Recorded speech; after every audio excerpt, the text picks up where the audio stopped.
Shalom, Bapak Ibu Saudara-saudari yang dikasihi oleh Tuhan dimanapun Bapak Ibu dan Saudara berada.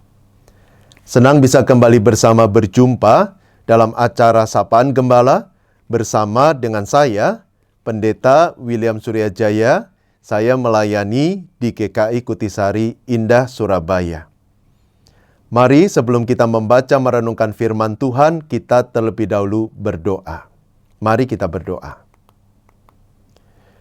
Tuhan yang Maha Baik, Tuhan yang penuh kasih, kami sungguh bersyukur untuk kesempatan waktu yang Tuhan karuniakan kepada kami saat ini, boleh bersama membaca dan merenungkan firman Tuhan. Kami percaya Tuhan akan menolong kami untuk dapat mengerti, memahami firman-Mu, bahkan melakukannya dalam kehidupan kami.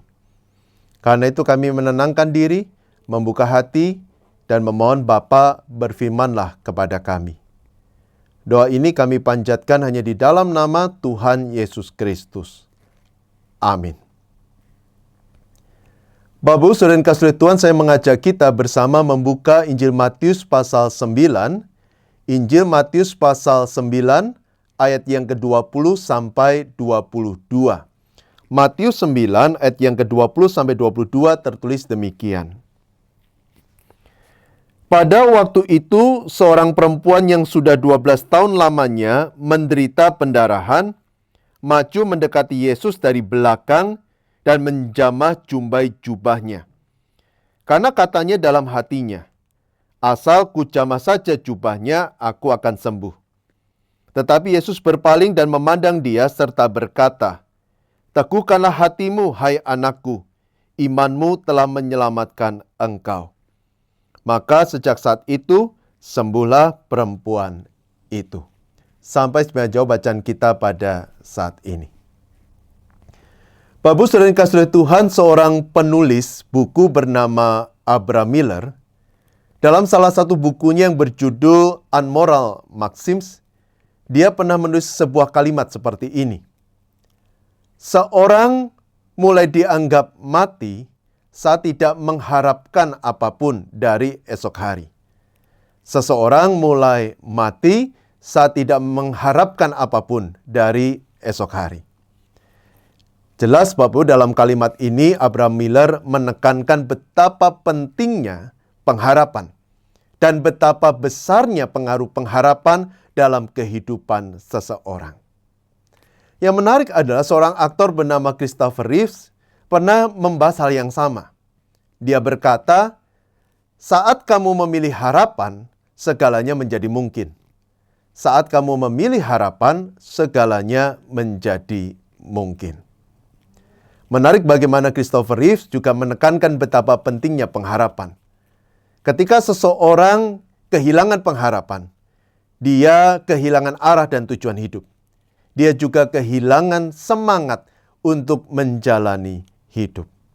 Karena itu, baik Abraham Miller maupun Christopher Reeves mendorong kita untuk selalu punya pengharapan, menjalani hari-hari kita dengan penuh harapan. Namun kita semua juga menyadari, dalam kenyataan, mempertahankan harapan bukan hal yang mudah. Apalagi ketika hidup kita diterpa oleh beragam pergumulan, tantangan, dan kesulitan.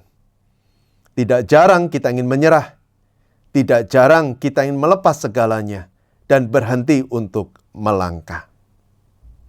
Nah, situasi seperti itu besar kemungkinan dirasakan oleh perempuan yang diceritakan dalam Matius 9 ayat 20-22. Bayangkan, 12 tahun lamanya dia menderita sakit pendarahan. Coba Bapak Ibu Saudara kalau kita tempatkan diri kita dalam posisi wanita itu.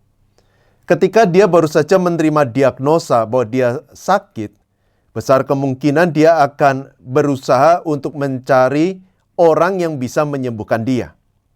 Dia akan datang ke tabib yang satu, ke tabib yang lain.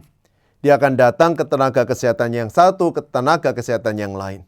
Dia akan menerima masukan, rekomendasi. Dia akan mengikuti semuanya itu. Bahkan dia juga akan menghabiskan banyak uang demi mendapatkan kesehatan. Namun alih-alih menjadi sehat, menjadi sembuh, dia tetap sakit. Bahkan meski sudah 12 tahun berusaha, dia tidak kunjung sembuh. Bapak Ibu Saudara sekalian, rasanya sangat manusiawi kalau perempuan itu ingin menyerah. Kalau perempuan itu pada akhirnya hanya menerima kondisinya dan memilih untuk tidak berbuat apapun. Karena dia sudah berusaha sekuat tenaga, tetapi usahanya tidak kunjung membuahkan hasil seperti yang dia harapkan. Namun yang menarik kalau kita lihat di dalam Matius 9, perempuan itu tidak menyerah. Ketika dia mendengar Tuhan Yesus akan datang ke tempat di mana dia tinggal, dia segera pergi menemui Tuhan Yesus. Dia bahkan berusaha untuk menjamah jubah Tuhan Yesus, karena dia percaya, asal ku jamah jubahnya, aku akan sembuh. Bayangkan kalau seandainya perempuan itu menyerah, putus asa, memilih tidak melakukan apapun, tidak punya pengharapan. Lalu kemudian ketika mendengar Tuhan Yesus akan datang, dia berkata, saya selama ini sudah berusaha dan tetap gagal. Saya tidak mau lagi berusaha menemui Tuhan Yesus. Besar kemungkinan perempuan itu tidak akan sembuh. Dia tetap akan sakit.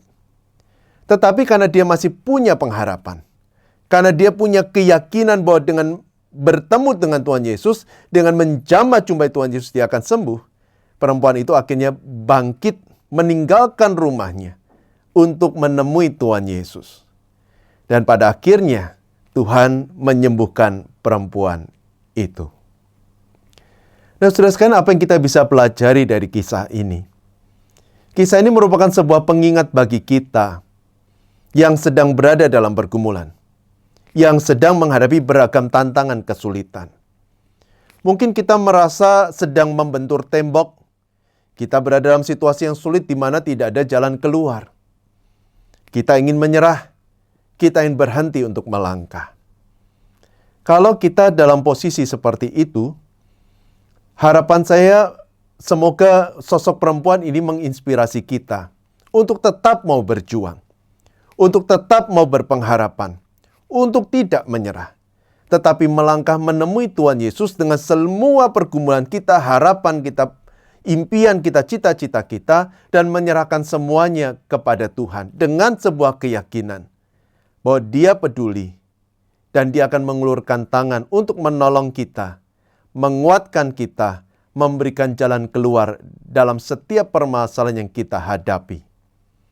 Ketika kita memiliki pengharapan seperti itu, apapun yang kita alami, pergumulan berat sekalipun, tidak akan membuat kita berhenti.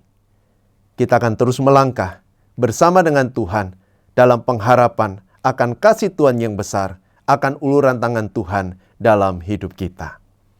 Karena itu, jangan menyerah. Tetaplah melangkah, percayalah Tuhan akan senantiasa memimpin dan menyertai kita. Amin. Mari kita berdoa. Tuhan, terima kasih untuk firman yang boleh kami renungkan bersama, yang meneguhkan iman kami. Bahwa di dalam situasi sesulit apapun, kami punya Tuhan yang mengasihi, yang peduli, yang sanggup dan mau menolong kami di tengah segala pergumulan kesulitan yang kami alami. Kiranya Tuhan, keyakinan ini terpatri dalam hati dan kehidupan kami, dan senantiasa membangkitkan pengharapan, dan memberi kami kekuatan untuk terus melangkah ke depan bersama dengan Tuhan bagi kemuliaan nama Tuhan. Terima kasih ya Tuhan, kami sungguh bersyukur dan menyerahkan hidup kami, semua permohonan, harapan, dan impian kami hanya di dalam nama Tuhan Yesus Kristus. Amin.